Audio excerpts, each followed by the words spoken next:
A agricultura conservacionista compreende um cuidado com o solo. É uma agricultura que tem muita pesquisa e que não utiliza fogo. Isso faz uma diferença enorme quando a gente fala da Amazônia, por exemplo, onde temos a grande floresta que garante o oxigênio para o planeta. Mas nesse programa, no AgroB, a gente vai falar sobre a agricultura conservacionista, a gente vai falar sobre maneiras de lidar com o solo, a gente vai fazer uma viagem para o Acre.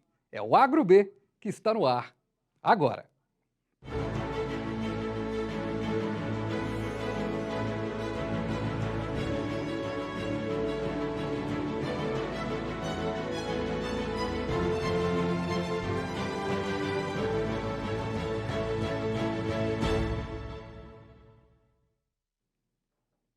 Que bom, mas que bom que você está aqui comigo no canal Viver Brasil, no AgroB, o nosso jeito diferente de falar sobre agronegócio.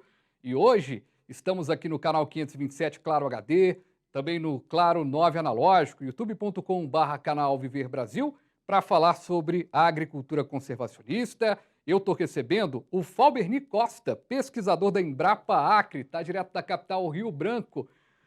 Alberni, seja muito bem-vindo aqui ao programa, satisfação recebê-lo aqui pela primeira vez. Muito obrigado, boa tarde a todos, satisfação poder atender os questionamentos sobre a agricultura conservacionista. Isso é muito importante e eu separei aqui rapidamente os 3 pontos da agricultura conservacionista que a gente deve prestar atenção. Vamos acompanhar. 3 preceitos fundamentais da agricultura conservacionista: redução ou supressão de mobilização de solo,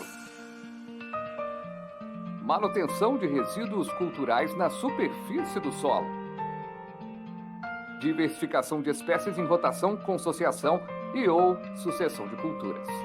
Para a leitura completa, acesse cnpp.embrapa.br. Fica a dica!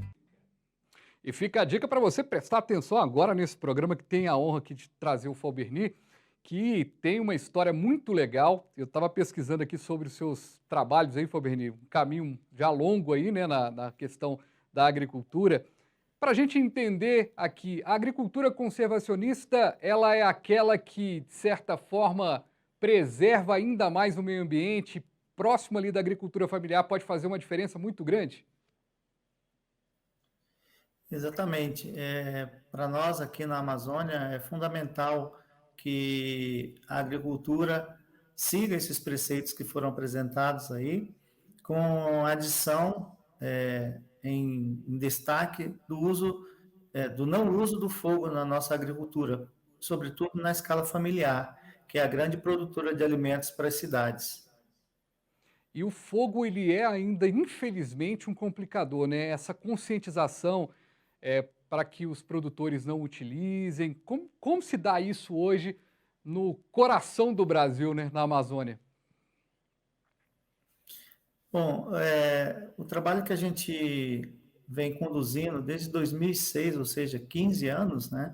Ele envolve exatamente uma conscientização, uma interiorização do produtor, no sentido de que ele perceba que o fogo, que parece ser um aliado, não é um aliado. Pelo contrário, é um inimigo do produtor, no que diz respeito à redução dos teores de matéria orgânica, que é um elemento-chave na agricultura para a manutenção de nutrientes para as plantas.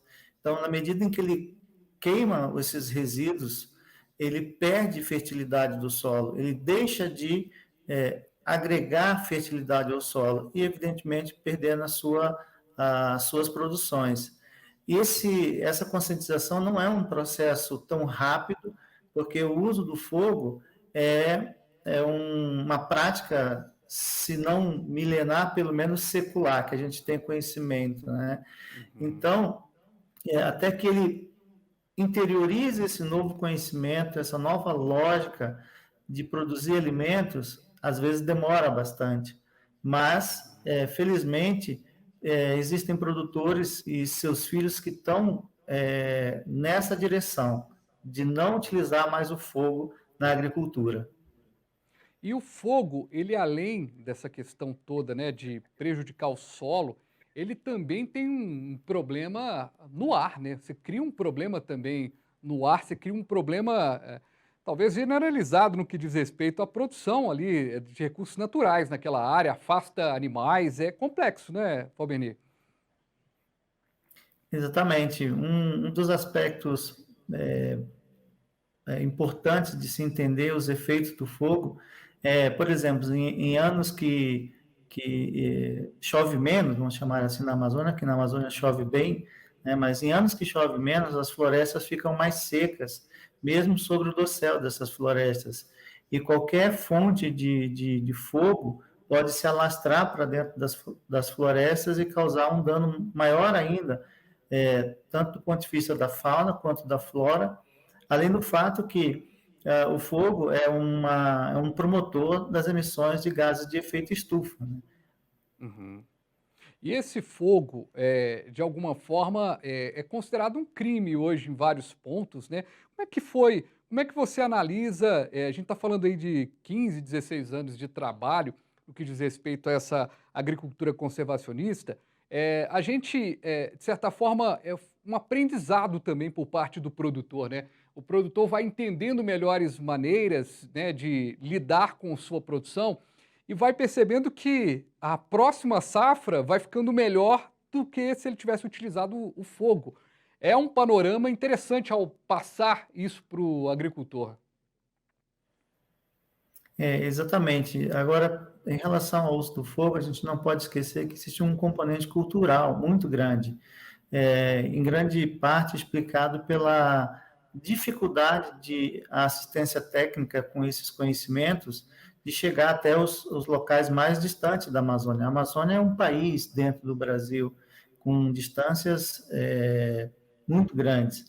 Então, como o fogo é um elemento cultural, ele também tem um efeito muito efêmero de adição de minerais ao solo, mas que não justifica o uso contínuo dessa prática, né? E hoje, como é que é essa conscientização por parte dos produtores? Qual que é o avanço que a gente teve ao longo desses anos todos? A gente percebe um aspecto, por exemplo, como a tecnologia, que a turma às vezes se faz jogada, depois vai pegando ali aos poucos e muita gente já se adaptou à tecnologia. Eu digo a tecnologia no campo mesmo, seja para a prática da tecnologia para a venda dos produtos familiares, seja para a prática mesmo de produção. E no caso do fogo, que aí já mexe com uma coisa, não é nem de aprender o novo, é de deixar um costume, talvez uma barreira mais difícil do que diz respeito a mudar uma cultura, né? Exatamente. Por esse fator cultural, há evidentemente uma resistência, porque limpar uma área com o uso do fogo é quase que um instante, considerando o trabalho que um homem levaria para limpar a mesma área, né?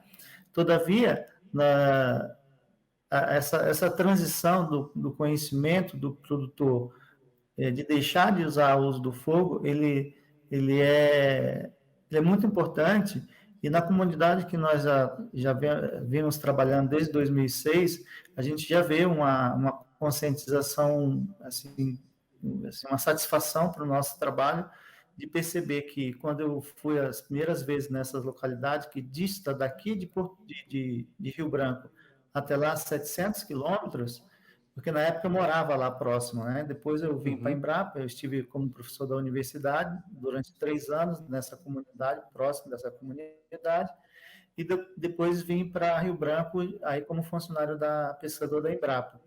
Mas Uhum. é uma satisfação ver que os produtores estão mudando né, mesmo com todo o fator cultural e técnico também, eles estão mudando. A gente já não vê, pelo menos na linha que a gente, no ramal que a gente trabalha, a gente percebe que os produtores estão mudando o seu hábito. Isso é uma satisfação para o trabalho da gente, mas é o mérito deles, porque nós também Uhum. aprendemos com eles.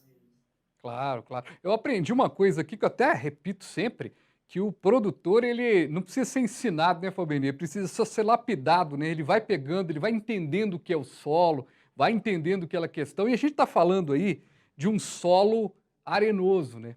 E aí tem uma história super legal. A gente não vai ter tempo de falar tudo aqui no primeiro bloco, mas eu quero já deixar aqui uma pontadinha, que é uma história do Juruá, que é que você começava a destacar aí, que é uma das 5 regionais que formam o estado do Acre e que apostaram no manejo aí conservacionista e tem dado muito certo e a produção tem aumentado, não é isso?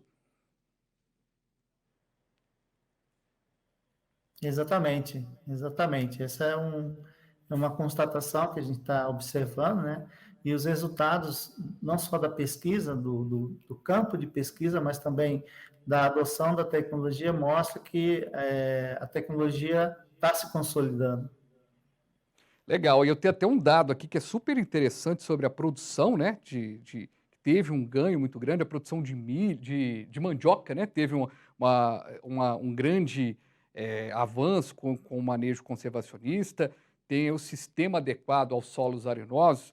E eu vou fazer o seguinte, Falberni, a gente vai para um breve intervalo. Na volta, eu quero abordar com você essa questão dos solos e tentar entender aí o que esse manejo, de certa forma, tem conseguido de louros, de conquistas mesmo importantes para essa área. A gente vai para um breve intervalo e volta rapidinho, lembrando que você pode acessar o nosso canal no YouTube, youtube.com/canal Viver Brasil, faça a inscrição e ative o sininho. Ativando o sininho, você recebe tudo o que acontecer de novidade aqui no seu canal Viver Brasil. Já já a gente volta.